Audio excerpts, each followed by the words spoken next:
Todos los días usamos la palabra energía. Decimos que alguien tiene energía, que un alimento nos da energía o que una persona es enérgica.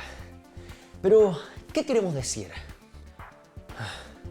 La palabra energía viene del griego en, que significa dentro, y ergon, que significa trabajo o acción. Todo lo que puede producir trabajo, lo que es capaz de generar cambios, de transformar las cosas a su alrededor, eso es energía.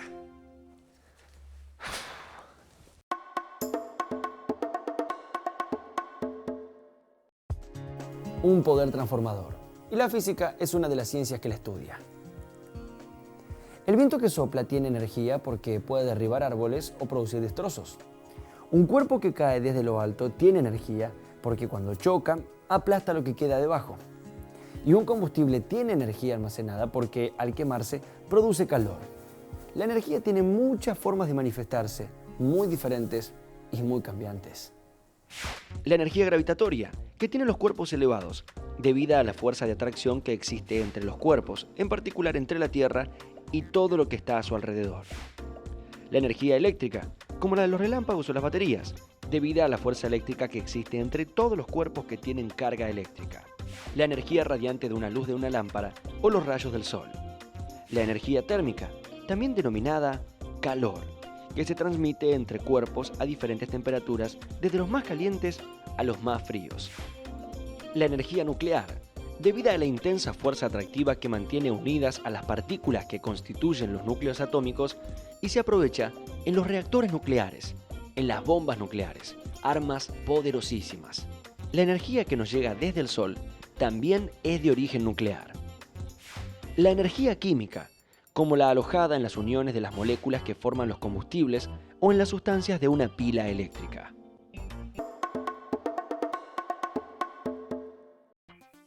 La capacidad de inventar y producir hace que exista una cantidad increíble de aparatos y mecanismos que el ser humano desarrolló a su medida. Las herramientas más simples usan la energía de la persona que la maneja o de un animal que las mueve. Pero hay otros dispositivos más sofisticados que necesitan fuentes de energía diferentes. El motor de un auto o de un helicóptero, por ejemplo, usa la energía almacenada en el combustible. Una lamparita usa la energía eléctrica de una pila o de una central eléctrica. La capacidad de los seres humanos de transformar y usar la energía fue cambiando a lo largo de la historia.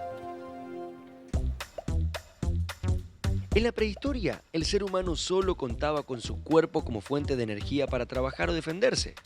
Luego, descubrió que la energía de los ríos le podía servir para trasladarse y construyó embarcaciones. Fabricó herramientas y armas aprovechando mejor la energía de su cuerpo. Por ejemplo, el arco, que dispara una flecha, es un mecanismo que almacena energía. Al estirar la cuerda, el arquero transmite la energía de su cuerpo que queda alojada en la cuerda estirada. Las energías almacenadas se llaman energías potenciales.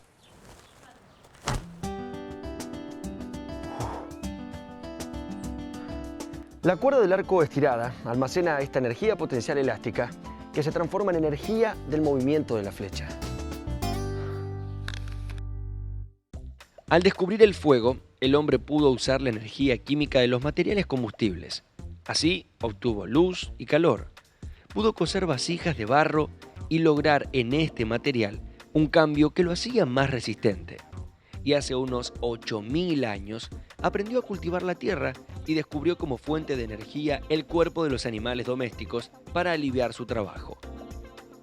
En Egipto, hace unos 4.500 años, se comenzó a aprovechar el viento. La energía transmitida a las veletas de los barcos los impulsaba sobre el agua.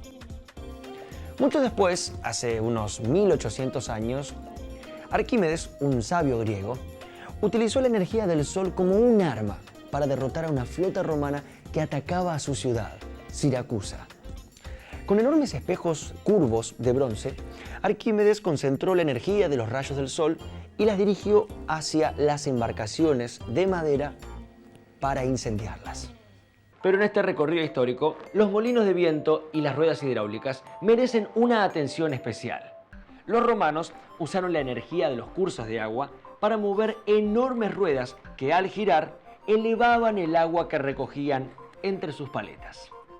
Estas ruedas hidráulicas fueron la fuente de energía más importante durante cientos de años. Las primeras fueron las llamadas por debajo. Más tarde aparecieron ruedas de acción frontal, que al estar más sumergidas aprovechaban mejor la energía de la corriente. Pero la más eficaz de todas fue la llamada rueda hidráulica por encima, en la que el agua caía desde lo alto sobre las paletas. De esta manera se aprovechó la energía gravitatoria del agua elevada sumada al movimiento de la corriente. En el siglo IV, varias de estas ruedas hidráulicas hacían funcionar un importante molino romano. En un solo día de trabajo producían harina para miles de personas.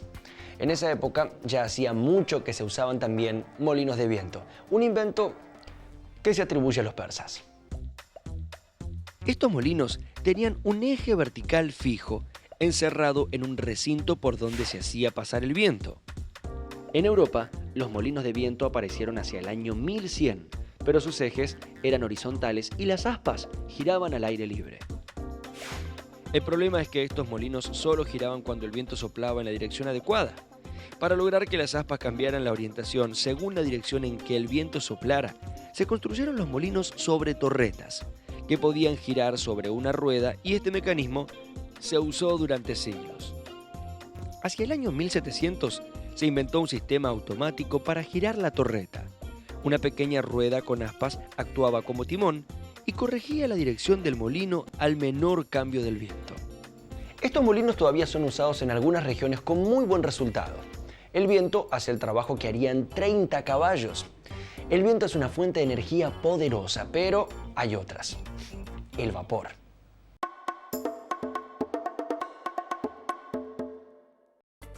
Los antiguos griegos ya habían comprobado que la energía del vapor podía ser aprovechada para producir movimiento, pero no habían conseguido eso a gran escala. Recién hacia el año 1700 se tuvieron los conocimientos suficientes sobre el calor, la presión y los gases como para aplicarlos en una máquina, la máquina de vapor. Esta invención permitió aprovechar enormes cantidades de energía para mover pesadas maquinarias en la fabricación en masa de productos elaborados. La industria creció en las sociedades europeas, cuyas economías pasaron de una base agrícola a la producción en fábrica. Este importantísimo cambio se conoce como Revolución Industrial.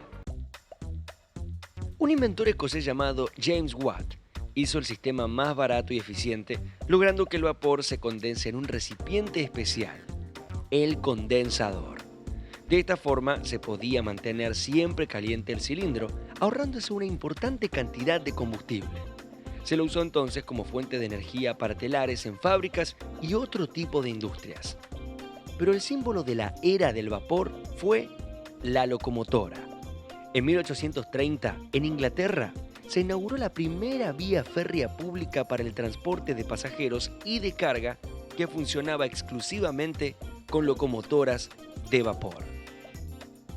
En la actualidad, la forma de energía que más se utiliza en el mundo es la eléctrica. Esto es así desde hace relativamente poco, unos 100 años, cuando se construyeron fuentes de energía eléctrica suficientemente poderosas.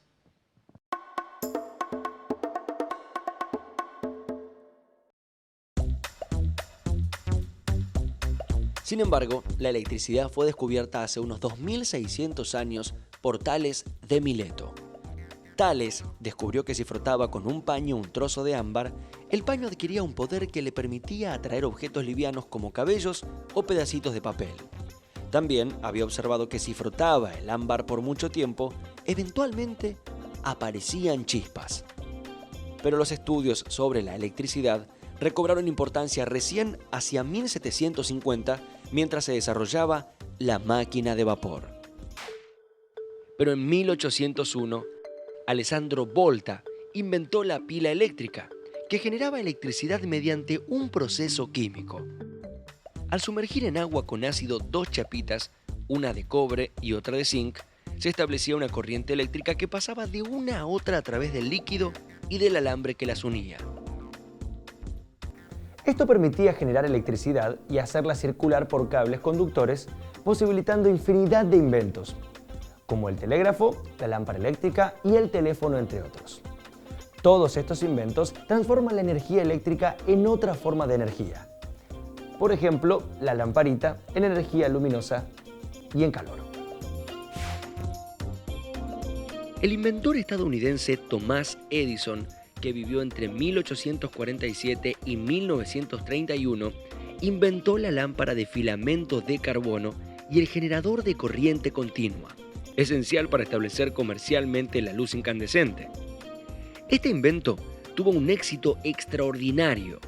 En 1882 desarrolló e instaló la primera gran central eléctrica del mundo en Nueva York.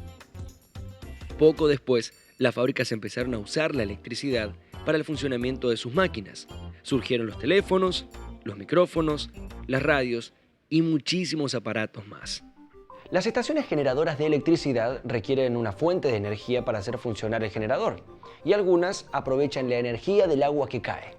Estas son las centrales hidroeléctricas. En ellas, el agua de un río es contenida por diques que crean una gran diferencia de altura a ambos lados de la muralla. Los diques tienen compuertas que se abren para dejar caer el agua. A medida que cae, la energía gravitatoria se convierte en energía de movimiento. Cuando un combustible se quema, se produce un proceso llamado combustión, en el que se libera energía química guardada en el combustible. A partir del año 1910 comenzó el uso masivo del combustible y por eso se modificó completamente el consumo mundial del petróleo. El constante aumento del consumo de energía en las sociedades modernas hizo que la demanda de petróleo como combustible creciera enormemente. Hoy se calcula que la reserva mundial de petróleo alcanza solo para unos 50 años más. Además, los gases y las sustancias que producen los combustibles derivados del petróleo cuando son quemados contaminan el medio ambiente. Y los derrames de petróleo son una fuerte amenaza para el ambiente marino.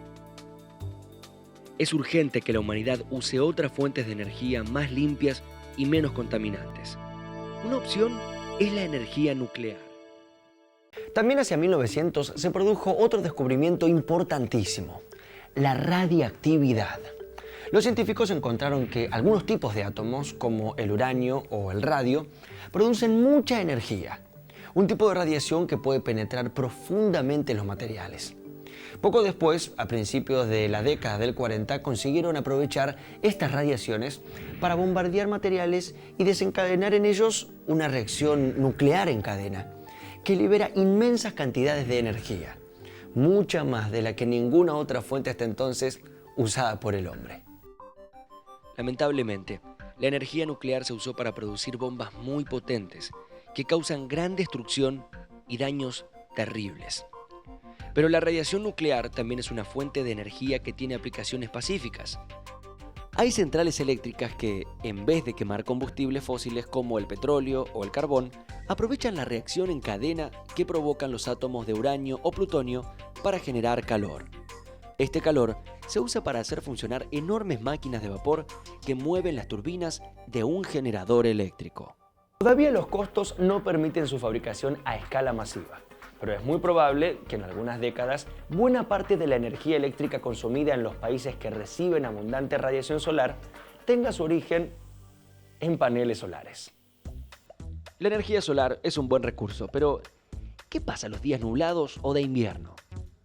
La energía solar es intermitente, porque las radiaciones solares no llegan con la misma intensidad durante todo el año. Por eso, el sobrante de energía solar debe almacenarse para poder ser usada en los periodos en que no puede generarse. La energía solar también se puede aprovechar de manera directa, como por ejemplo en aplicaciones agrícolas. Pero además puede ser complementada con otras energías convencionales. Así, una casa bien aislada puede disponer de agua caliente y calefacción solares, con el apoyo de un sistema convencional a gas o eléctrico que únicamente funcionaría en los periodos sin sol. Los físicos tienen un sueño: crear una fuente de energía renovable, limpia y sin radiactividad. Sería conseguir energía de la manera como la produce el Sol, pero mediante un proceso atómico denominado fusión nuclear. El reto de la fusión es reproducir en la Tierra las reacciones que se producen en el interior de las estrellas. En la actualidad, esta fuente de energía se produce en laboratorios, pero dura encendida apenas unos segundos. Los cálculos más optimistas aseguran que en los próximos siglos la energía de fusión nuclear hará que nos olvidemos del problema de la energía. Pero mientras tanto, la humanidad debe discutir y llegar a acuerdos de cómo hacer para disminuir el consumo de energía en las grandes ciudades. Además, resulta prioridad hacer que se distribuya mucho mejor este recurso en las regiones del mundo donde escasea. De esta manera podríamos esperar más tranquilos que los científicos concreten un sueño que no parece nada imposible.